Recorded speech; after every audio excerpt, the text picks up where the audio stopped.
Our final speaker today is the last level boss of the GSummit.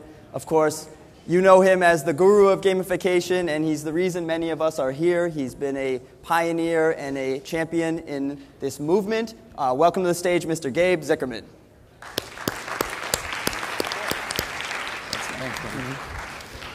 Oh, everyone. Gosh, has this been the most fun? Has this been the most fun, like, 2 or 3 days that you've had in your entire life? It has been for me.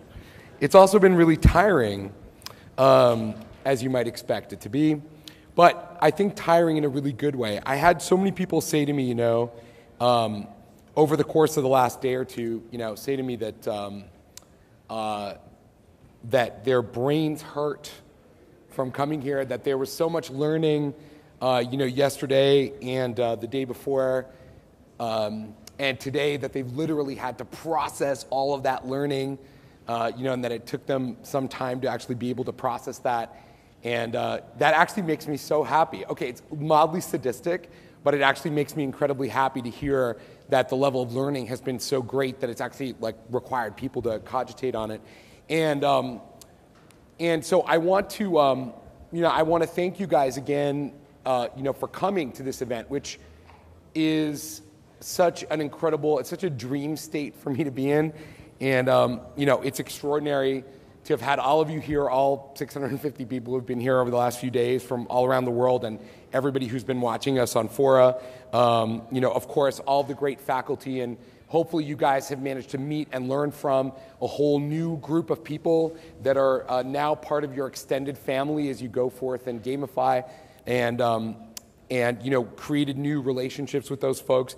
Of course, for those of you who've been here, you've also had a chance to eat at some of San Francisco's best food trucks, and you've had great food comas. And if you're going to be in a food coma, you might as well be in a deliciously induced food coma rather than a Wonder Bread and plastic wrap food coma. That, at least, I know the food trucks were a hit. And of course,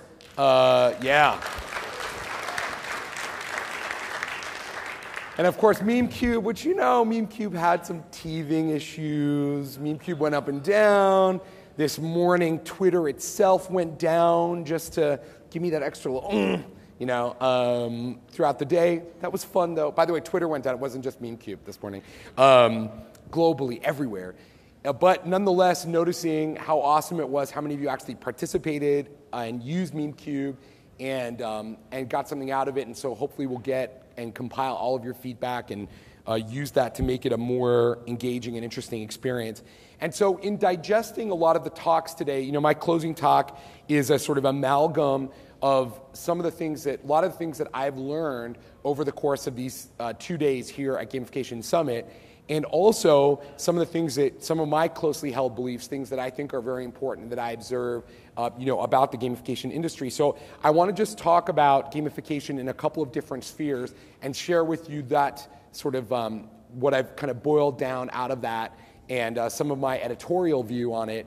And of course, I'm sure there'll be some stuff that's very controversial that you don't agree with. I hope that there are some things like that along the way as we talk about it. And I won't be able to highlight every single talk and every single thing that I thought was interesting, but I just wanted to pull out a few of the things as we think about the future of gamification.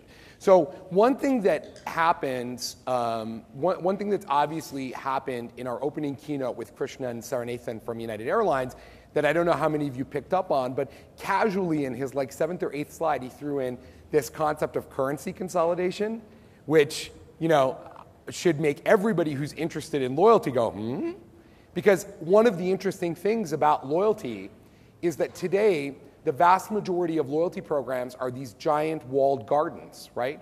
They're a little bit like global currency during the gold standard era. They're not convertible, they're fiefdoms, they're controlled by somewhat despotic rulers who decide at whim whether to devalue their currency, and they precede the current state of global loyalty. Really looks a lot like a kind of ancient form of global currency trading, and it's very, in that regard, not modern. And at the same time, the vast majority of businesses, so just putting this into perspective, more than 96% of businesses either don't have a functional loyalty system or operates something like buy 10, get one free card, which we all know is a interesting but not very effective social loyalty strategy. And so one of the greatest opportunities for gamification, and one that's not going unnoticed, of course, by the folks at United or even for those platforms companies working heavily in loyalty, is this idea that we can bring the power of major loyalty systems to every business in the world. And that grows the scope of loyalty, by orders of magnitude. To wit, at the same time, we will start to see, and I don't know if 2012, 2013 is the time when we'll see it, we will start to see the rise of global loyalty currencies that start to transcend, that cross the transom from one company or vendor to another. The market will not continue to sustain what is effectively hundreds of millions of different currencies, right? Because every buy 10, get one free card is its own non-convertible currency. And the market will not continue to sustain that as loyalty grows, principally driven by the democratizing force of gamification. In so many ways, what we are doing, what all of us are doing in this room, is we're building sophisticated loyalty programs, behaviorally engineered loyalty programs that enable the smallest businesses, the most nascent and embryonic ideas to apply the concepts of major loyalty to everything that they do every single day. I think that's an incredibly powerful and motivational opportunity. Another aspect of, I think, of the discussion is very much how gamification changes the nature of community. And I'm sure all of you, and I saw on MemeCube, how impactful the community discussions have been. In particular, Chameleonaire's talk today. And I think Chameleonaire really summed it up in such a incredibly simple way that it actually makes your head hurt. Be authentic and give people what they want. I mean, it's disarmingly simple. It's the kind of thing that each and every one of us in this room and everybody watching at home says, of course, that's the secret to successfully building a community, being authentic and giving people what they want. But that's an incredibly hard thing to do. And those of you in the room who've built gamified systems and started to work on bringing gamification to complex community environments will know how hard it is to reverse engineer those two ideas out of a community, to distill that from a brand and its relationship to people. That's not a trivial challenge in any way, despite how simple and straightforward it seems. And yet, this is another one of the great places where gamification will transform our whole concept of this idea. And at Stack Overflow, in the Camilitary, all around us, it's happening every single day today. And it's an incredibly exciting area. Another space that is broadly affected by gamification, and I think we're going to see a lot of effect, is in sustainability. And we've had a number of really, really exciting sustainability speakers this week, in particular struck by Recycle Bank's stat that 97% of people who play the Recycle Bank game improve their knowledge about the environment and why they need to be more sensitive to environmental issues. That is a monumental accomplishment and an incidental one that belies one of the questions that I asked Nicole Lazaro up here, or the comments that I made to Nicole, which I think she sort of also disarmingly and brilliantly put forward in her presentation, that you can create change using gamification without being strident. You don't need to beat people up with your goody two-shoes crap to get them to be better in the world and better people themselves. We need not sit down and start the discussion with, the world is ending, everything's falling apart, things are terrible, we're going to run out of oil, you're all going to die, in order to get people to make a positive change in the world. In fact, if we start, and Nicole said it very clearly, if we start with the concept of building something fun and engaging, we can deliver on the promise of a better future for people, because they will follow that fun engagement down the path if we do our jobs right. And this gives me incredible hope as someone for whom the environment has been an important topic my entire life. This gives me incredible hope that we, to a great extent, that we may crack the code. Another category, obviously, that has received a lot of attention here at Gamification Summit and from a lot of you in this room is the effect of gamification on the enterprise and human resources in a broad sense. And I think, even when we were from JP's talk, which was all about, reimagining the nature of work, to, discussions that happen in the enterprise panel and talking about the introduction of epic meaning to the concept of work.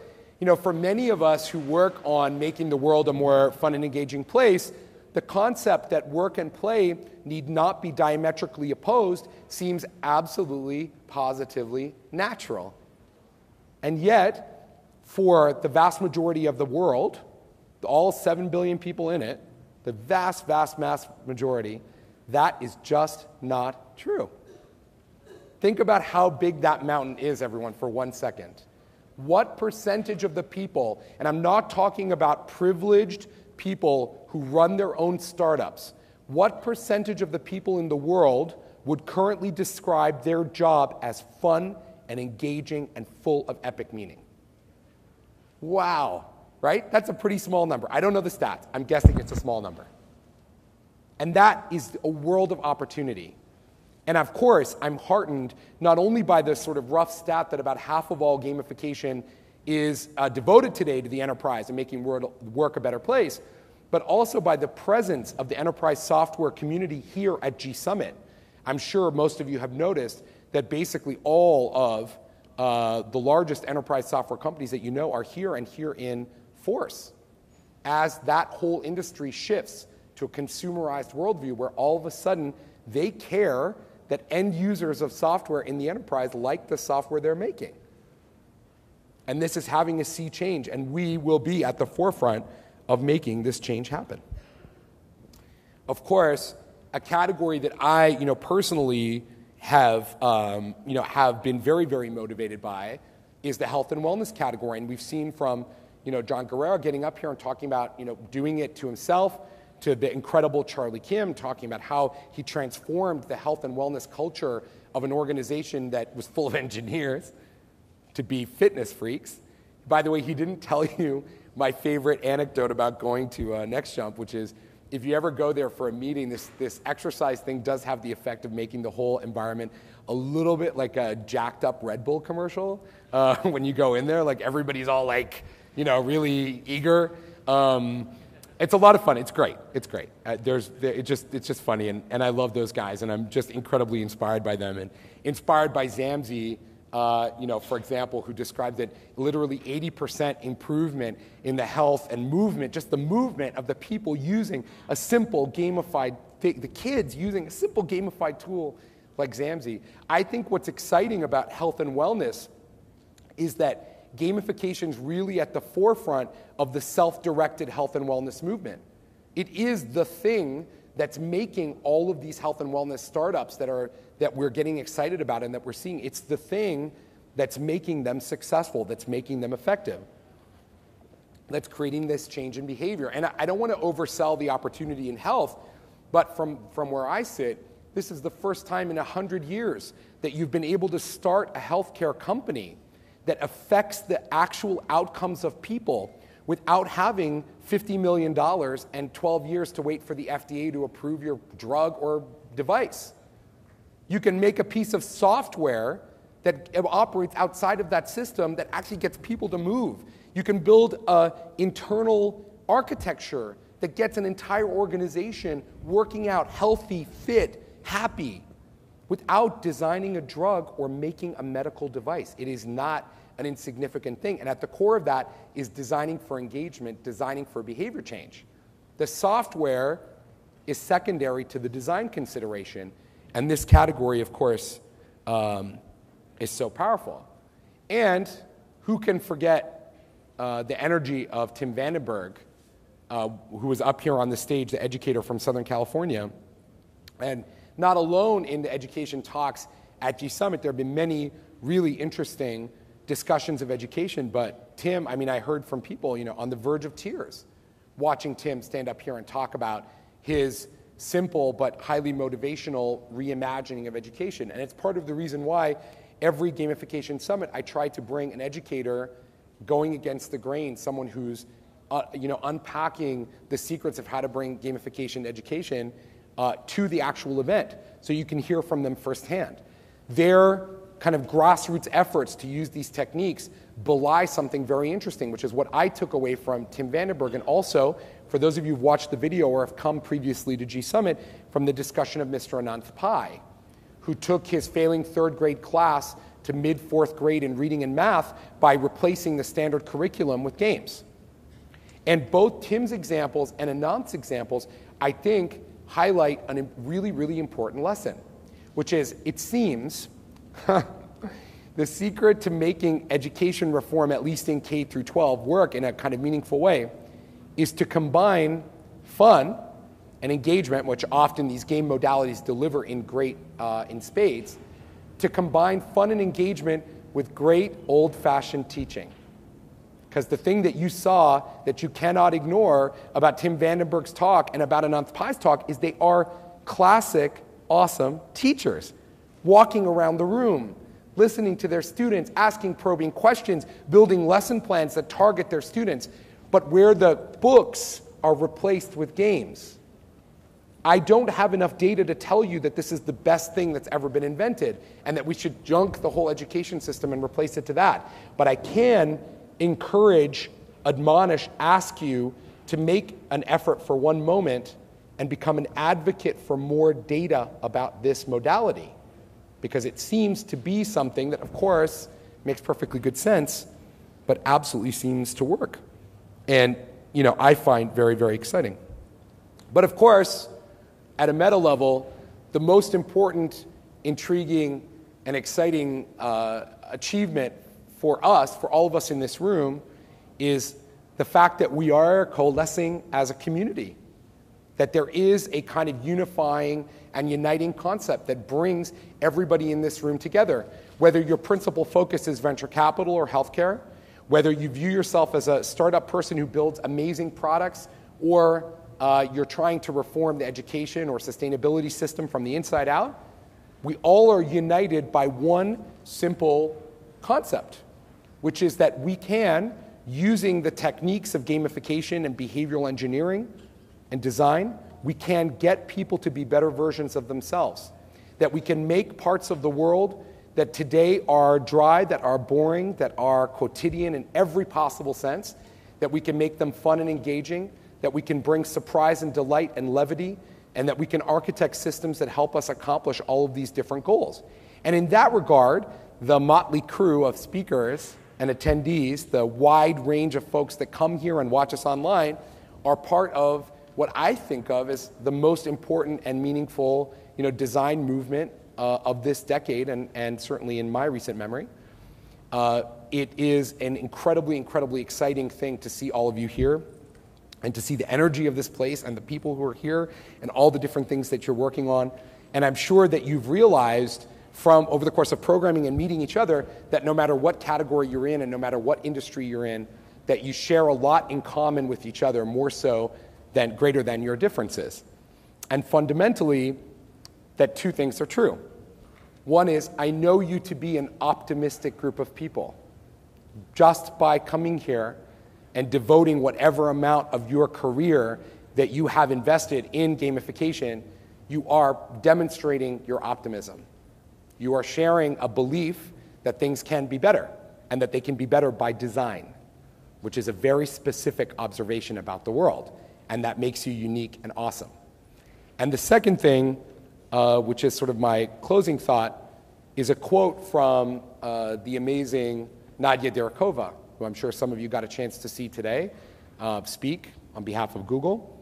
And Nadia said during a session at South by Southwest earlier this year, I guess it was earlier this year, she said something so disarming. We were having an argument about intrinsic and extrinsic motivation and over-justification, and she interrupted the blowhard pissing contest that people were in this discussion, and she said, the story of human behavior is still being written.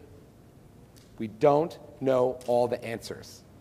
They are evolving, and we are learning about them.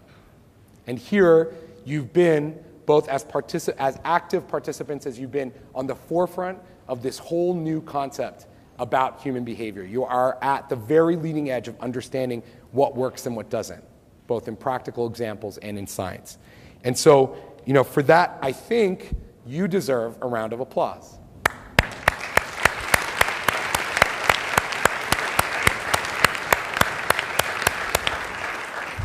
You're awesome. Okay.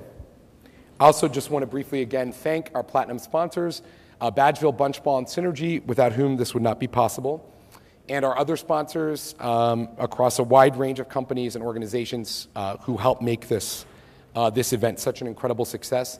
I want you, every single one of you, to think of this as you're the start of a long and lovely relationship. If you happen to be in Melbourne or Berlin later on this year, you can come join us for a Gamification Summit, a small version, the event in those locations, and of course back here in 2013. And I hope to see you all again, both on Twitter and live here at Gamification Summit next year as our alumni. Thank you all so very much for coming, really. Thank you.